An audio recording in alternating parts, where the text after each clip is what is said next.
2024 లేదా 25లో డిగ్రీ లేదా బీటెక్ చదివారా? సాఫ్ట్‌వేర్ జాబ్ కోసం ఎదురు చూస్తున్నారా? అయితే కోడ్ జ్ఞాన్ 100 డేస్ కోర్సులో చేరండి. జాబ్ సాధించండి. నమస్కారం సార్. నమస్తే. సార్, ఒక రిలేషన్‌షిప్‌లోకి ఎంటర్ అయ్యే ముందు ఒక అమ్మాయి తెలుసుకోవాల్సిన విషయాలు ఏంటి సార్? ఆ రిలేషన్‌షిప్, ఆ జర్నీ అంత బాగుండాలి అంటే తను ఏం తెలుసుకోవాలి? మ్యారేజ్ రిలేషన్షిప్స్ గురించి మాట్లాడితే ఓకే, చాలా ఇంపార్టెంట్గా తెలుసుకోవాల్సిన ఒక 5-6 పాయింట్స్ ఉన్నాయి. నంబర్ 1 వచ్చేసి ఎమోషనల్ నీడ్స్. అబ్బాయి యొక్క ఎమోషనల్ కేపబిలిటీ ఇది తెలుసుకుని తీరాలి. చాలా మంది ఈ పాయింట్ నెగ్లెక్ట్ చేస్తారు. వాళ్ళకి డబ్బు ఉందా, ఆస్తుందా, హైట్ ఉన్నాడా, బాగున్నాడా, జుట్టు బాగుందా, ఇది చాలా తప్పు. ఎమోషనల్ నీడ్, బికాజ్ నేను ఎమోషనల్ థెరపిస్ట్ కాబట్టి అది చెప్తున్నాను కాదు. ఒక మనిషి సిచ్యువేషన్ వచ్చినప్పుడు ఎలా బిహేవ్ చేస్తాడు, that is a most important point.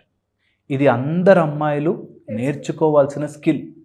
ఒక డేంజరస్ సిచ్యువేషన్ వస్తే, ఒక కోపమైన సిచ్యువేషన్ వస్తే, ఒక ఆయనకు అనుకున్నట్టుగా జరగని సిచ్యువేషన్ వస్తే ఎలా బిహేవ్ చేస్తున్నాడు, emotional growth of the person చాలా ఇంపార్టెంట్. ఎమోషనల్ ప్రిపేర్డ్నెస్ ఉందా లేదా, వెరీ ఇంపార్టెంట్.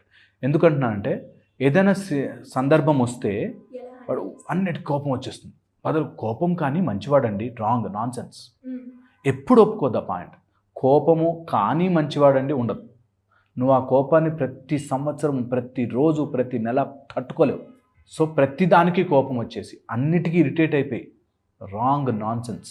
అలాంటి వాళ్ళు చాలా జాగ్రత్తగా, ఎమోషనల్గా కంట్రోల్ లేనివాడు, ఎమోషనల్ మృగం అంటాం మేము, ఎమోషనల్ యానిమల్, అలా ఉన్నవాడు వేస్ట్. ఓకే, అదొకటి బాగా తెలుసుకోవాలి. ఎమోషనల్లీ బాగున్నాడు, యు ఆర్ 90% త్రూ. ఓకే, ఏదైనా ప్రాబ్లం వస్తే ఫేస్ చేద్దాం, తట్టుకుందాం, ఏం కాదులే తీసుకుందాము అనేటట్టుగా ఒకటి. బయట కనడం కాదు, నిజంగా ఉండగలగాల క్వాలిటీ, అది అసెస్ చేయడం రావాలి. Okay, emotional. సెకండ్ వచ్చేసి ఫ్యామిలీ ట్రీ. మనకి ఎప్పుడు ఇటు 7 తరాలు అటు 7 తరాలు అని చెప్పారు. ఎందుకంటే ఒక మంచి ఫ్యామిలీ ఎన్వైర్న్మెంట్లో పెరిగిన వాడు జనరల్లీ బాగుంటాడు. జనరల్లీ 90% బాగుంటాడు. ఎందుకు మనము అలోన్గా ఉన్నవాళ్ళు బాగుండరా అని కాదు. చాలా మటుకు కొన్ని రిలేషన్స్ ఎలా ఉంటాయి, అలోన్గా ఉన్న వాళ్ళకి ఆర్ ఒక్కడే ఉన్న వాళ్ళకి రిలేషన్స్తో ఎలా ఉండాలో తెలియదు. ఒకవేళ ఫ్యామిలీ మంచి ఫ్యామిలీతో త్రూ అండ్ త్రూ కలిసి ఉంటే ఒక బంధముతో ఎలా ఉండాలి అని తెలుస్తుంది. ఎందుకంటున్నానంటే ఎనీ బంధం విల్ హ్యావ్ ఎ రూల్. కొన్ని గివ్ అండ్ టేక్ ఉంటాయి ఒక రిలేషన్షిప్లో. ఓకే, ఇది మంచి, ఓసారి కోపం ఉంటుంది, ఓసారి ఉండదు, ఓసారి హ్యాపీగా ఉంటామనే ఆ గివ్ అండ్ టేక్ బంధం ఉన్న వాళ్ళకే తెలుస్తుంది. సో ఫ్యామిలీ బాగుండేటట్టుగా చూసుకోవాలి. జాయింట్ అవసరం కానీ ఒక మంచి family, good family, where they have ఒక ఈవెంట్కి వెళ్తాము, ఓ పూజకు, టెంపుల్కి వెళ్తాము, ఎలా బిహేవ్ చేయాలో తెలుస్తాయి వాళ్ళకి. ఓకే, చాలా ఇంపార్టెంట్. థర్డ్ వచ్చేసి ఫైనాన్షియల్ ప్లానింగ్ లేకపోతే అలాంటి వాళ్ళు ఉన్నా మీకు చాలా ఇబ్బంది పడతారు. నిజంగా కూడా ఒక రిలేషన్షిప్లోకి వెళ్తున్నప్పుడు డబ్బు ఉందా లేదా కాదు, ఉన్న డబ్బుని ఎలా ఖర్చు పెడుతున్నారు. నాకు తెలిసిన ఒక ఫ్యామిలీ లేకపోయినా సరే పెళ్ళి అయితే బాగా జరగాలండి, మాకు పెళ్ళి బాగా జరగాలండి, పెళ్ళి ఏంటి బాగా జరగాలంటే పెద్ద పెద్ద ప్లేట్లు పెట్టాలి, పెద్ద పెద్ద స్వీట్లు పెట్టాలి, 30-40 రకాల వంటలు పెట్టాలి. ఎందుకు? నీ స్తోమత ఏంటి, నీకు దాంట్లో ఉన్నంతవరకు పెట్టు హాయిగా. సో ప్రాబ్లం ఎక్కడ వస్తుందంటే ఫైనాన్స్ ఉన్నా లేకపోయినా వాడికి ప్లానింగ్ ఉండదు.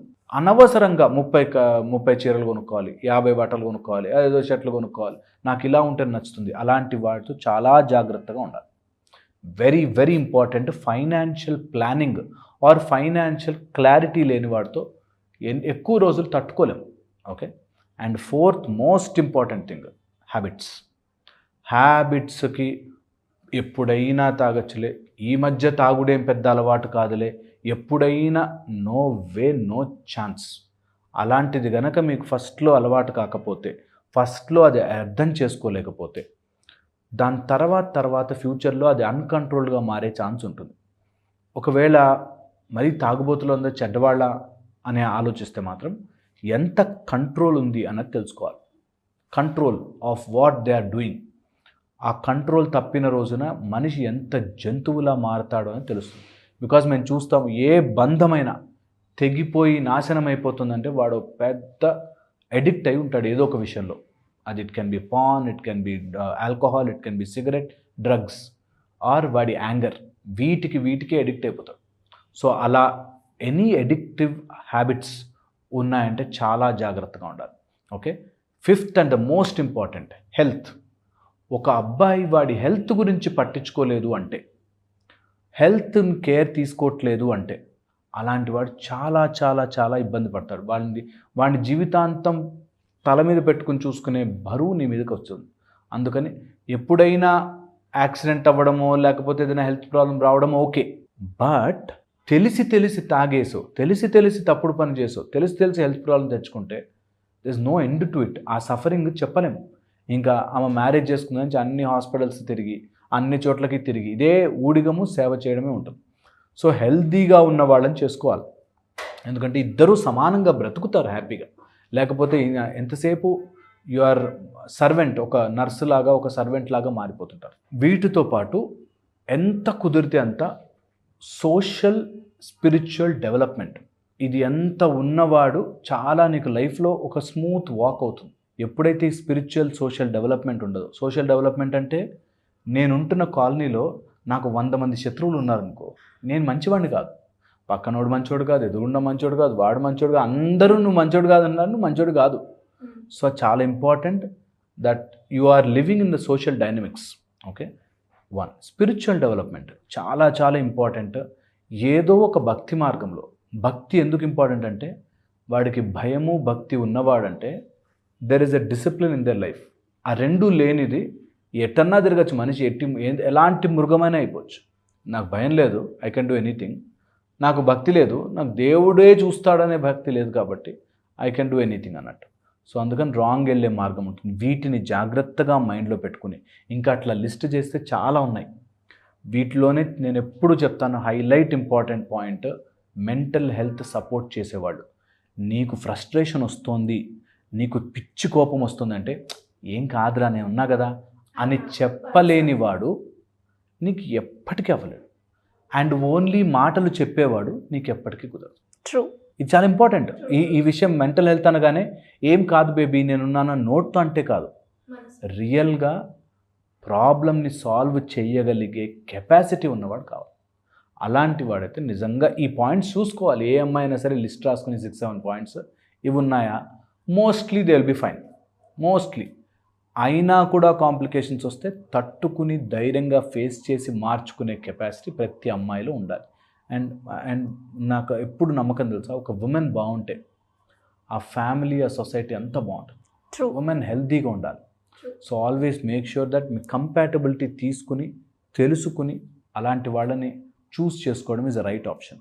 లేదు మీరు ఆయన పట్టించుకోవట్లేదు, నాకు చూస్తే బాగుంటుంది. ఒక అమ్మాయి అన్ని క్వాలిటీస్ బాగున్నాయి, జుట్టు లేకపోతే వదిలేస్తుంది. జుట్టు ఉండాలండి, నాకు జుట్టు చిన్నప్పటి నుంచి నేను బట్ట తర్వాత ఊహించుకోలేనండి నా అందను. So these are simple things, వీటి వల్ల చాలా మిస్ అయిపోయిన వాళ్ళు ఉంటారు. సో అందుకని ఈ పాయింట్స్, ఎమోషనల్ హెల్త్ని, మెంటల్ హెల్త్ని, నీ మెంటల్ హెల్త్ సపోర్ట్ చేసే వాళ్ళని, health, finances, family life, social and spiritual development, ఇవి ఉంటే హోప్ఫుల్లీ వాళ్ళు బాగుంటారు. అమ్మాయిలందరూ కూడా అబ్బాయి బాగున్నాడా లేదా, హైట్గా ఉన్నాడా, నల్లగా ఉన్నాడా, తెల్లగా ఉన్నాడా అని కాకుండా మీరు చెప్పిన క్వాలిటీస్ ఏవైతే చూసుకుంటే, అంటే ఇప్పుడున్న సమాజంలో ఇలాంటివి చెక్ చేసుకొని కనుక ఒక రిలేషన్షిప్కి వెళ్తే చాలా బాగుంటుంది అనిపిస్తుంది. Thank you sir, thank you so much. Suman టీవీలో మీ పర్సనల్ అండ్ బిజినెస్ ప్రమోషన్స్ కోసం కింది నెంబర్కి కాంటాక్ట్ చేయండి.